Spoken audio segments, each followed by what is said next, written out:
How the hell do you keep your head above water with all that pressure? Because like you seem to have your head on your shoulders really well. Like you know, like talking about everybody and being able to stay peaceful with everything. You know what I mean? Knowing that there's constantly pressure. Like every day you walk outside, you got to deal with the pressure. Or you go not outside the internet, right? Every day you open up the internet, there's somebody trying to make allegations against you or the people you know, but still you know that there's this family that still exists aside from what everybody else believes. How is it that you're able to keep your mental clear? Is it God? Is it relationships?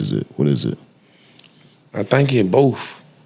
And just, like, first of all, it's God. Then also, like, it's experience. I've been through so much that it's like... Kind of know how this shit goes. I know how this stuff go. It's divide and conquer. It's strategically, like, I know what it is. So, I'm woke. Whoever else will wake up when it's time to wake up. But me, physically, mentally, spiritually, I'm woke, you know. It ain't for that or this person or everybody to understand. Right. You know? It's just wild to see y'all go through that and have it be so public, have everybody with an opinion on it. It's almost best to take your approach and just kind of be like, you know what, man, it is what it is. I am who I am. Yeah, for sure. And live in it. That's when you sit there and you think of Gunna and what he was able to do throughout the snitch allegations, drops a record, it goes crazy, drops an album, goes crazy, able to go on tour, get all the love. And you think about what happened with yourself realistically, right? Because there's an interrogation video out there and then people are going to put that label on you too. Yeah. Now, when you're out there and you think about doing your music career, right, going back to music, do you think about those things? Or do you think about, like, whether or not you even want to do music anymore? Do you still have the same love for it anymore? Where you at with that? For sure, I'm going to keep doing music. But I'd be a lie to say I ain't get at a point of time where I'm like, man, all this shit. Like, my life on the line. Like, because you got to understand, like, they're using our lyrics. So, in turn, it's just like, how do I even write? This therapy. you think twice about everything you say. Yeah, like you can't even just come out and, you feel me? And I'm in there and then have to go to court, come back, get through a couple days. It's like, how do I get off? Not trying to sound like Kids Bob. Yeah, like how to get off, like how to, you feel me? Because like I ain't just rapping for me, I'm rapping for my culture or people come behind me or like, you know, so. Yeah, that's a interesting approach because now you really got to change the whole switch up. Are there any rules or stipulations about what you can have as far as content or subject matter? Or is it just let me look out for my best interest type? Nah, the basis of probation, gang, guns, you know what I'm saying, drugs. Is that tough? Is that tough to keep track of, like all the rules they got up on you? Like, because I know, like, as you know, just getting regular charges when you come up, it's like a probation, don't drink, don't smoke, don't get caught doing no stupid shit. But then when it's something that's so large, is it also like, was there like a shitload of things that they were saying you can't do this or you can't do that, or was it that not that bad? For me, it wasn't that bad. It wasn't that bad. It's like it was an easy adjustment. You know, like at first I didn't understand because it's like you threw into the world and you want to do this, you want to do that, you want to travel, you want to just see whatever. But I adapted and shit. Shout out my probation officer Roselle. Shout out, boy. Shout out, boy. For real. Now, when you think of also the stabbing and how that occurred, do you feel like that was because of the interrogation video, or was there something else going on over there? No. Like I said, I was in GP, not PC, the whole time after. Man, it's so crazy. Like, I got out the hole after the interrogation video, so now I can see or hear what's actually going on. So it ain't nothing. Like, you feel me? Like, Like people weren't treating you differently or nothing? Yeah, no. And it's like, I don't just interact anyway unless I got to. You know, I ain't want for nothing or nothing like that, so I don't got to talk to another person or depend on another person or this and that. I'm a man, so I'm going to hold myself down. But, like, it ain't, that was a whole nother situation, incident. And I did want you to clear that up because a lot of people don't realize how dangerous it is in that, like, in that cell. You know what I mean? Especially out there. That's Fulton County? Yeah, I was in Fulton County like and Union City. Yeah, that like you just doing a little bit of research. Yeah. You know what I mean? The news article of when you got stabbed, that's what it was saying in there. It's like they're not doing a good job of handling shit in there. This is something that is really often occurring. And yeah, we spoke about it a little bit earlier. That's why I'm bringing it up, is because everybody just wants to immediately attach this to this, which ultimately they're making that entire case tougher on Thug while that's going on. Right. You know what I mean? It's like, oh, well, this is why it happened. It's because of this. And it's because of they want the whole world to drive their opinions that way they can sway the jury. You know what I mean? Like, hey, this is what's going on, just so you know how dangerous these people are. Yeah, do you feel that negatively impacted the trial at that time? Yeah, and now, shout out to jurors. I feel like they held their own. You know what I'm saying? Like, they seen what was wet. You know what I'm saying? Like, I feel like they seen, like, the real or what was wet. And that's how I'm able to be here. Now, your daughter, 10 years old now, starting to get more of an understanding of life. Yeah. Do you think she, like, those times impacted her? Was it, like, something when you came home that was tough for her to adjust? I say that because we recently interviewed Trey the Truth. Shout out Trey the Truth. His daughter was kidnapped by his baby mother when he won custody. Took him and skated. Or took his daughter and skated for a long time. When he got his daughter back, they found her. ICE found her, I believe, and called him one morning and said, "Hey, we found your daughter. You could come pick her up at the border." He said that the moments up to seeing her again shook him to his core. Yeah. You know what I'm saying? It was something that he felt like he didn't know how he was going to be received in that moment by his daughter. Whether his daughter was she gonna hate him?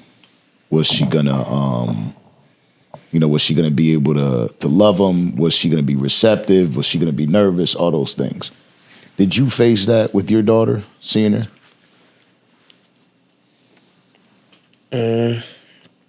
No. But I did notice, like,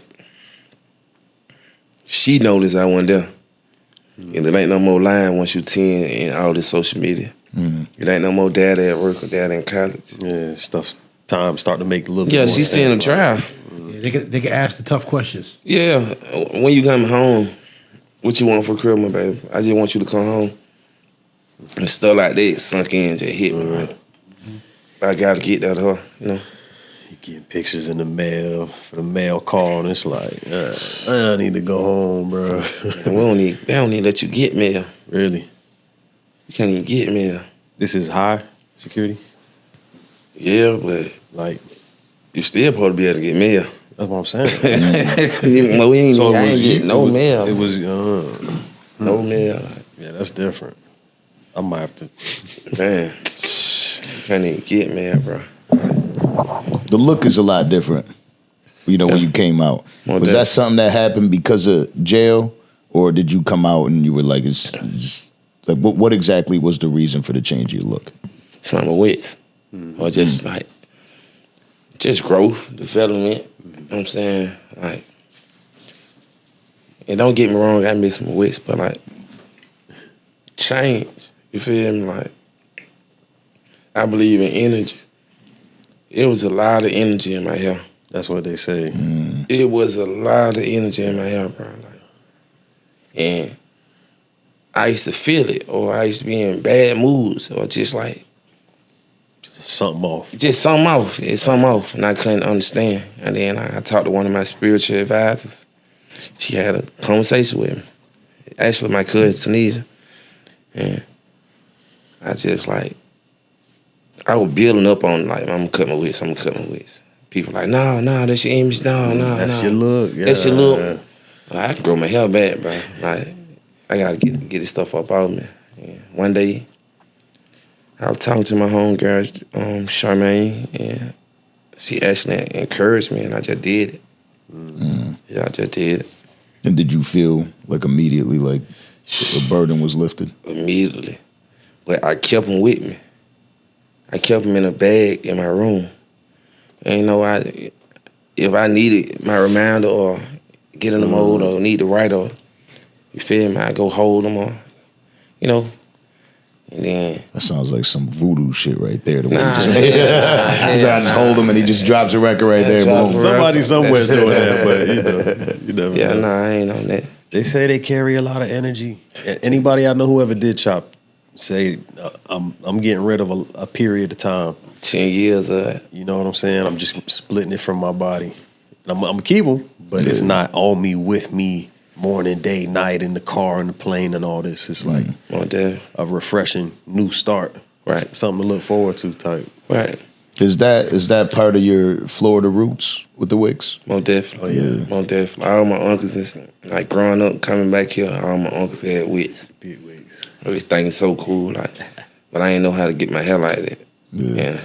Just like did my homework and, you know. Yeah, I don't really see that in Atlanta like that. Not thick though. Like, Yeah, not thick. Not thick. Yeah, How it not is, real yeah. wits. Not real wits. Now, speaking to growth, and giving credit to growth, if you were to walk into a YFN Lucci today, Yeah. you guys cross paths, Yeah. where do you feel like you would be at emotionally in that moment? Yeah. It ain't really I ain't never been no smoke. So, like, long as you keep respect for me, keep respect. I seen Lucci in Rice Creek. It ain't no smoke. I seen Lucci. What's him? What's up? Keep it pushing. Go your way, I go my way. It ain't nothing going on for real. Yeah. Just like trolling there. It's like we from the same city. So we with a seller record. We know what we know. Yeah. Yeah.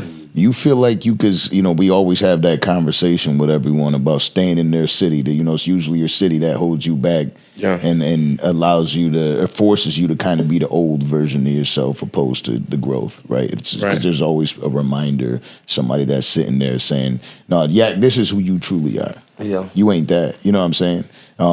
Yak, this is what you're supposed to be doing. And you know what I mean? It's always this constant reminder or somebody telling you, yo, this shit just happened, roll with us. You know what I'm saying? Do you feel like you'll truly be able to grow being stuck there? Yeah, because I ain't, like, if it's a problem, I remove myself.